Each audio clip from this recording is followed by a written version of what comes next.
केही लिएर आयौं न केही लिएर जानु छ, बस हामीले गरेको कर्म नै समाजमा सदैव जीवन्त रहन्छ। सयौं टाढा मुगलानमा बसेर नेपाली दिदीबहिनीहरूको पीडामा मलम लगाउँदै आउनुभएकी मेची महाकाली बुहारी संयुक्त आवाजकी केन्द्रीय संस्थापक अध्यक्ष यमन शर्मा पौडेलका श्रीमान रोशन पौडेलले आफ्नो जन्मदिन बिर्तामोड 7 स्थित नमुना बस्तीका विपन्न बाल बालिकाहरूसँग मनाउनु भएको छ। नमस्ते, मेरो नाम दिया चौधरी, म चाहिँ गौरव नमुना भिलेजमा बस्छु। यही संस्थाको रोशन सरको चाहिँ बर्थडे रहेछ। उहाँ चाहिँ विदेशमा बस्नुहुन्छ। विदेशमा बसेपछि पनि उहाँ चाहिँ यो गाउँको लागि केही विद्यार्थीको लागि सामग्रीहरू चाहिँ यो उपलब्ध गराइदिनु हुनुभएको छ। उहाँको चाहिँ यही असार 29 गते बर्थडे परेकोमा म धेरै शुभकामना भन्न चाहन्छु। स्वास्थ्य र शान्तिको समृद्धि गर्न चाहन्छु र अझै पनि पछि पनि यहाँको विद्यार्थीको लागि केही सामानहरू उपलब्ध गराइदिनु म अनुरोध गर्न चाहन्छु। समाजमा शिक्षाको दियो बाल्न विपन्नता बीचबाट अभावलाई चिर्दै पढ्नुपर्ने बाध्यता भएका 50 भन्दा बढी बाल बालिकाहरूलाई शैक्षिक सामग्री वितरण गर्नु भएको हो। कार्यक्रमको सहजीकरण मेची महाकाली बुहारी संयुक्त आवाजकी केन्द्रीय अध्यक्ष चन्द्रकला काफ्ले, झापा जिल्ला संयोजक गंगा भट्टराई, झापा जिल्ला आजीवन सदस्य मनिषा ढुङ्गेलले गर्नु भएको थियो। कार्यक्रममा केन्द्रीय अध्यक्ष काफ्लेले पौडेलको आज पर्न गएको शुभ जन्मदिनका अवसरमा शुभकामना व्यक्त गर्दै संस्थाको अभिभावक भएर सदैव समाज रूपान्तरणमा सहयोग पुर्याउनु भएको भन्दै हार्दिक आभार व्यक्त गर्नुभयो। उहाँले रोशन पौडेल समाजका लागि निकै प्रेरणादायी व्यक्तित्व भएको बताउनुभयो। आदरणीय भिनाजु रोशन शर्मा पौडेलज्यूलाई चाहिँ जन्मदिनको हार्दिक मंगलमय शुभकामना व्यक्त गर्न चाहन्छु। हजुर सुस्वास्थ्य दीर्घायुको कामना व्यक्त गर्न चाहन्छु। हजुरले चालेका प्रत्येक पाइलाले सफलता जुन हजुरले सामाजिक बाटोमा हामीलाई देखाउनु भएको जुन बाटोमा हामी हिँडिरहेको छौँ यसलाई हामीले अनुसरण गर्न सकौँ र हजुरले देखाएको बाटोमा हामी फेरि पनि हिँड्नेछौँ भन्ने प्रतिबद्धता गर्दै हजुरलाई जन्मदिनको धेरै धेरै शुभकामना दिन चाहन्छु। महिला शिक्षित भए समाज आफै शिक्षित हुने भएको भन्दै पौडेलले महिला तथा बाल बालिकाको समग्र उन्नयनका लागि संस्थाले गरेको विविध कार्यक्रममा सहकार्य गर्दै आउनु भएको अध्यक्ष काफ्लेले बताउनुभयो।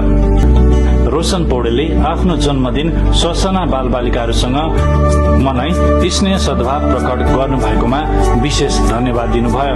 उहाँले ससाना बाल बालिकाहरूलाई स्टेशनरी सामग्री वितरण गर्दै सामाजिक परिवर्तनमा एउटा इँटा थप्ने काम गर्नु भएको छ। विकास आवाजले होइन कर्मले सम्भव हुने गर्छ। परिवारमा साथ दिने श्रीमान भए हरेक रूपले श्रीमती सफल हुने मेची महाकाली बुहारी संयुक्त आवाजकी केन्द्रीय संस्थापक यमन शर्मा पौडेल बताउनुहुन्छ। उहाँ यसो भन्नुहुन्छ। जन्मदिनको धेरै शुभकामना डल्लो। आजको यो विशेष दिनमा हजुर जस्तो जीवन साथीसँग जीवनको यात्रा तय गर्न पाएकोमा म आफूलाई अत्यन्त सौभाग्य ठान्दछु। हजुरको मायालु साथ, निश्चल विश्वास र गहिरो सम्मानले मेरो जीवनलाई अर्थ दिएको छ, रंग भरिदिएको छ र एक अद्वितीय यात्रा बनाइदिएको छ। हजुरको मुस्कान सधैँ चम्किरहोस्। हजुरको जीवन सुख, शान्ति, स्वास्थ्य र सफलताले भरिएको होस् भन्ने मेरो हृदयको गहिराईबाट कामना गर्दछु।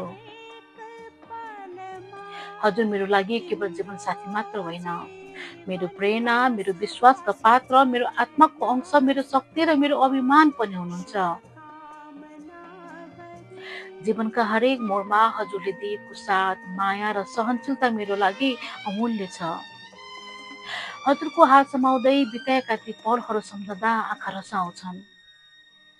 कतिचोटि कमजोर भइकन पनि हजुरको हौसलाले आफूलाई सम्हाल्न सके।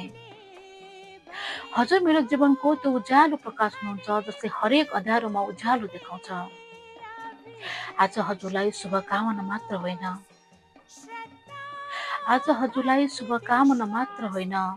म हजुरप्रति मेरो गहिरो माया र आभार पनि व्यक्त गर्न चाहन्छु र हरेक पलमा साथ दिई मलाई सधैँ हौसला दिनुभएकोमा धन्यवाद पनि। आजको दिन हजुरको लागि विशेष दिन हो, तर हजुर मेरा लागि हरेक दिन विशेष हुनुहुन्छ। हजुरको मुहारमा सधैँ खुसीको उज्यालो झल्किरहोस्। हजुरको जीवन सधैँ प्रेम, उज्यालो र आशीर्वाद भरिएको होस् र जीवन सधैँ शान्त, सफल र प्रेमले भरिपूर्ण रहोस्। फेरि पनि जन्मदिनको धेरै शुभकामना गर्छु।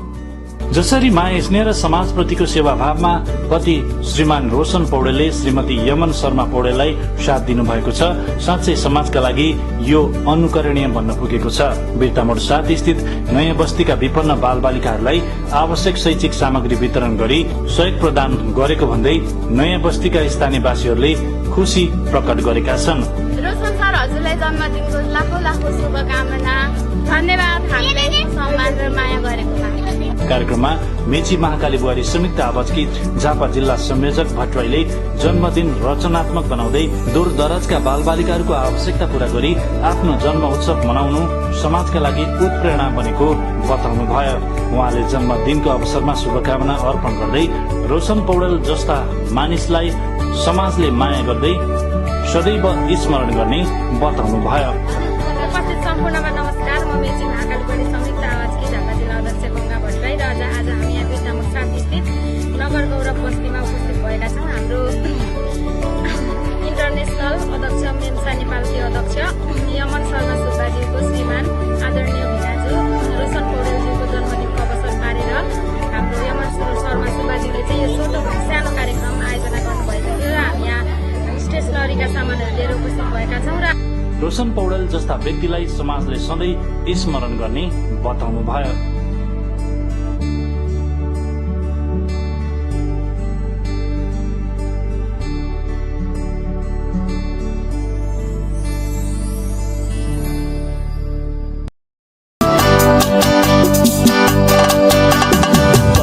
बार दिन ये आए, बार बार दिल ये गाए, बार बार दिन ये आए, बार बार दिल ये गाए, तो जिए हजारों साल ये मेरी है आरज़ू। हैप्पी